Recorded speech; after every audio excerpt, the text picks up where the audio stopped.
we were first talking about doing a massively multiplayer game for BioWare, really the vision of what that game would be was to bring storytelling, BioWare storytelling, to the MMO space.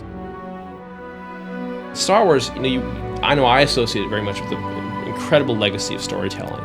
It's like the myths of our age. People are still very familiar. Little kids know the story of Star Wars. They know all these elements. In the 30 years of Star Wars, we have developed countless stories across the movies, the TV shows, and the films, and the video games.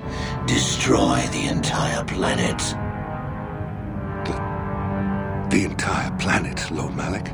BioWare has a really strong background in developing strong characters and story, and so from the get-go, I think it was a really great collaboration between the two companies. And from our perspective, I think we gave BioWare a lot of latitude to kind of flesh out this universe.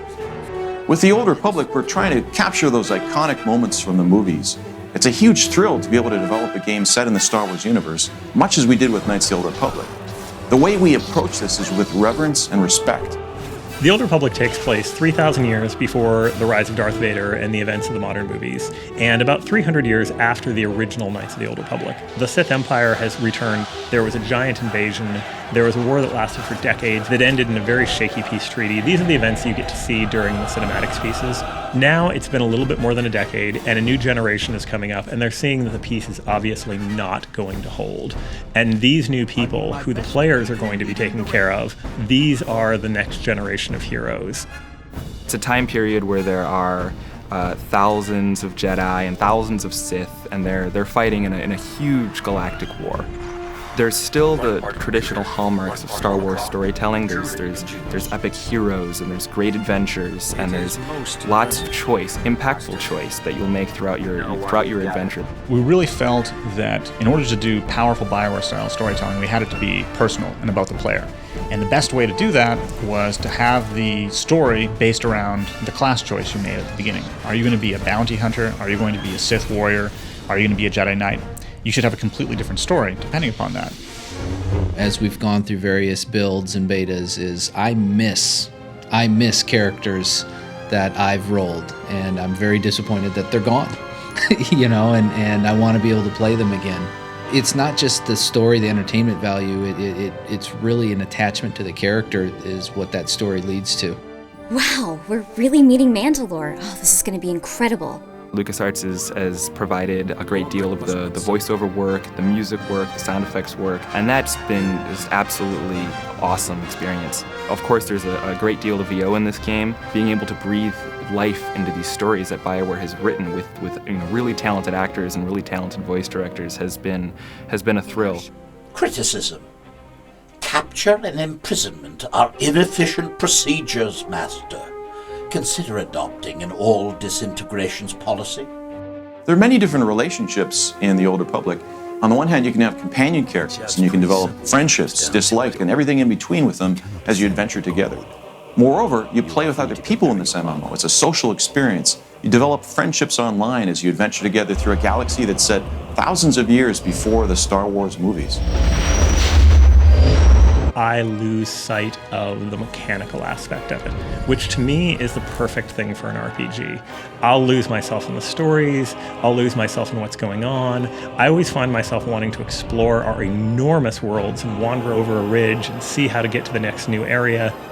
Epic is a word that's so overused, but honestly, it just applies so well to Star Wars: The Old Republic. It's so big. Like the moment you actually get your ship, there's these sort of key beats in the game that have an incredible impact. Like you walk into this hangar and you see your ship and the music's playing and it's yours. And then you go to the galaxy map and you go, wow. And then you start seeing all these familiar environments that you remember from the movies, and you're like, I'm here. We want to make sure every time you go to a planet that you're getting kind of a new experience. From the art side, that was always something that if you'll hear me talk about color being important, right, is I think that's something that is very evocative for a player. It's just that initial burst is that you're getting a new sense of color.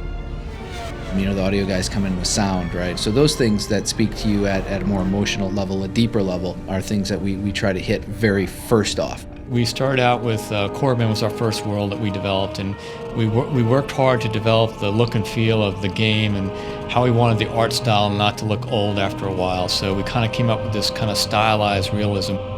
Each piece of these worlds has been handcrafted. Every corner you go around has something new and interesting and something different. Star Wars: The Old Republic it has come together amazingly well. I've been surprised multiple times over the course of the project. One of the biggest things was just how cinematic the game has become. I've played all the different classes. There really aren't any bad choices. I think people will probably gravitate towards some of their favorites, but I think they would be doing themselves a disservice if they didn't really branch out and create some other different character types and really get a sense of what this universe has to offer. I hope when the game comes out and it starts to grow, we bring in people who haven't traditionally been fans of the MMOs, as well as the hardcore MMO fans. The people come in who love Star Wars, who love role-playing games, who just love the idea of being out there and having this great big adventure, and they say, hey, I can get into this. I understand this. I always wanted to have my own Star Wars trilogy, and now I do. I think the gamers will be excited about this being personal stories. Because of the way the game works, you can make choices. You can go light side or dark side. There is no black and white with Jedi and Sith in this era. The fans have been an essential part of making this game possible. They're really, really dynamic and active in the community. Our fans are our best ambassadors. If they love the game, they can bring their friends in. So we have put a real importance on the relationship with them.